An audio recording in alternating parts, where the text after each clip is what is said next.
pleasure to be here. And my career has been with Godrej Consumer, a leading PCG company in India. So I've worked in various capacities in Godrej, heading their supply chain, heading their operations, their IT strategy, marketing. In fact, several functions in Godrej.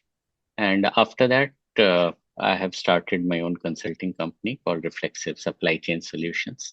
So I help out various companies in improving their supply chain and operations, mostly in the area of improving agility of supply chains for better customer service. So that's the current focus that I have. Okay.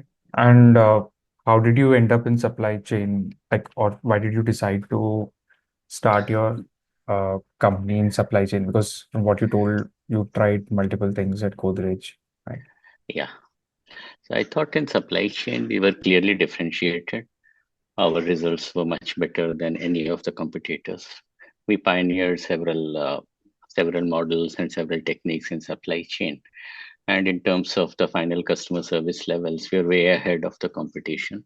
So clearly, we had an edge, and I learned a lot when I was heading supply chain.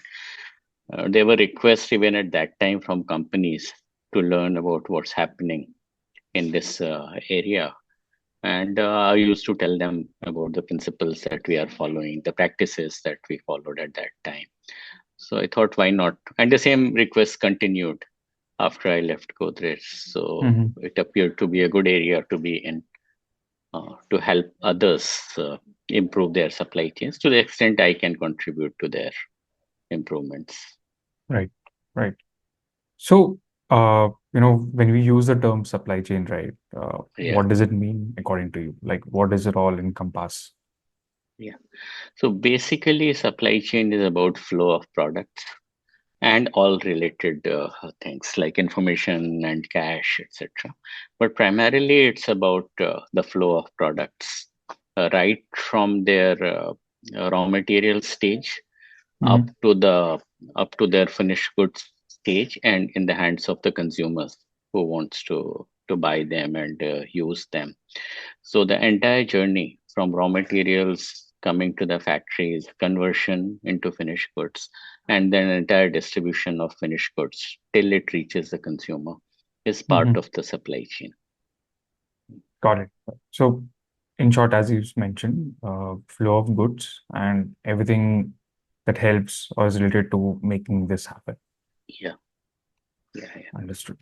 So, based on your experience, right, like having seen these supply chain problems, having solved them and having seen them for quite some time, and then also now through your consulting firm, right?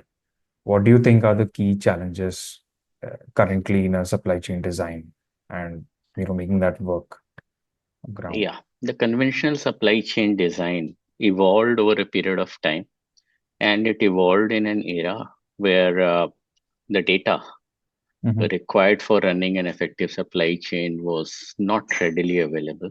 Even where Hmm. it was available, it wasn't timely, it wasn't comprehensive Hmm. to design a supply chain based on demand data. Hmm. And people lived with these inefficiencies. And Hmm. wherever data was available, the computing power was very costly Hmm. to Hmm. develop models for supply chain. Hmm. Now that we don't have these issues, data Hmm. on most of the supply demand area is Hmm. available in a comprehensive manner, in a timely manner. For most of the companies, available on a daily basis. Hmm. For certain quick commerce companies, available or direct to consumer companies, Hmm. available on a continuous basis. And the computing power is cheap. Hmm. Hmm. So, supply chain must evolve to leverage these two changes Hmm. in the environment and Hmm. ensure that the supplies are more in line with the demand on an ongoing basis. So the issue is that it hasn't evolved to the Okay, extent it could, right. and that's a challenge that we are continuously tackling.